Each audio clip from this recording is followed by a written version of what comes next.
पत्रकार परिषद घेण्यामागे आमचा उद्देश असा आहे की महाराष्ट्र राज्याच्या मत्स्य व्यवसाय मंत्री आणि केंद्रीय माजी मंत्री माननीय राम नाईक यांच्या अध्यक्षतेखाली मत्स्य विकास धोरण ठरविण्यासाठी जे मंत्रालयामध्ये सभा झाली, त्या सभेमध्ये मत्स्य विकास धोरण कसं असावं या बाबतीत साधक बाधक चर्चा झाली.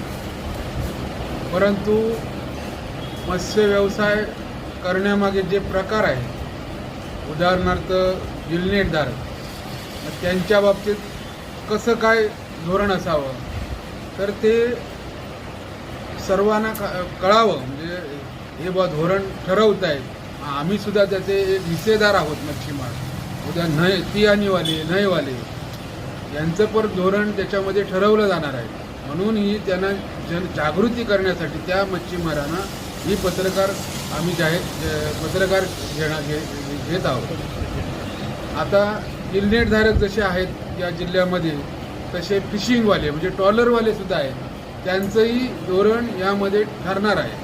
तेव्हा त्यांनीसुद्धा आपली भूमिका, त्यांचे जे प्रतिनिधी असतील ट्रॉलर मालक संघटना वगैरे, तर त्यांनीसुद्धा या मत्स्य विकास धोरणावर त्यांनी पण हे माहिती दिली पाहिजे, सरकारला कळवलं पाहिजे. आता त्यानंतर मिनी पर्शियन आहेत या जिल्ह्यामध्ये, ते मिनी पर्शियनवाल्यांनी आपलं सुद्धा धोरण किंवा त्यांना परवानगी मिळत नाही आहे, ती परवानगीसुद्धा लायसन्सची परवानगी मिळत नाही, तीसुद्धा त्या बाबतीत त्यांनी मागणी करावी. पर्शियनवाले आहेत, त्यांचीसुद्धा लायसन्स रिन्युअल केलं जात नाही किंवा त्यांना परवानगी आज मिळत नाही आहे. असे हे तसे बुक फिशिंग आहे, असे जे फिशिंगचे जे प्रकार आहेत, ह्या सगळ्या लोकांना असं मत्स्य विकास धोरण ठरतं आहे आणि त्या बाबतीत आपली भूमिका काय आहे ही कळण्यासाठी हे आम्ही पत्रकार परिषद घेत आहोत. आणि त्या मच्छीमार सहकारी संस्थेने सुद्धा आपला याबाबत अभिप्राय द्यायचा आहे. सगळ्या लोकांच्या या फिशिंग प्रकाराच्या सगळ्या बाबतीत हेही त्यांनी सोसायटीने पण आपलं निवेदन सहाय्यक मत्स्य संचालक मालवण इथे जरी जमा केलात तरी काही हरकत नाही. म्हणजे तुम्हाला मुंबई इथेच जाऊन ते जमा करायचं आहे तुमचं निवेदन, असं नाही.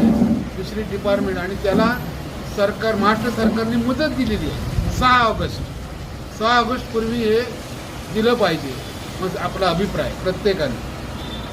आणि ते सुद्धा देताना 1000 शब्दांची मर्यादा दिलेली आहे.